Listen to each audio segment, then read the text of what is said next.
আমি নিচে ওই ড্রাইভারের গাড়ির পিছনে বসে থাকবো না, তাই এক জায়গায় থাকি বলে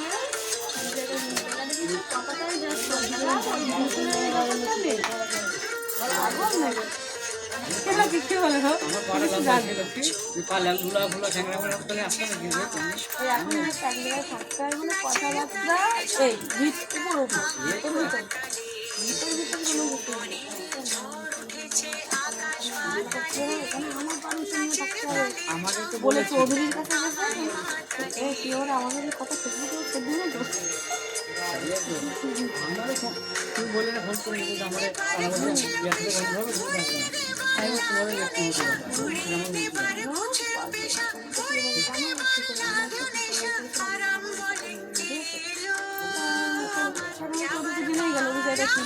তখন শোনো তখন কষ্ট করে দুদিন এটা কে বলছিল? রানা না, বাপ্পা চৌধুরী বলছিল, বাপ্পা চৌধুরীর কাছে বলছিল তো রানা বাঞ্চল হয়। নমস্কার কর।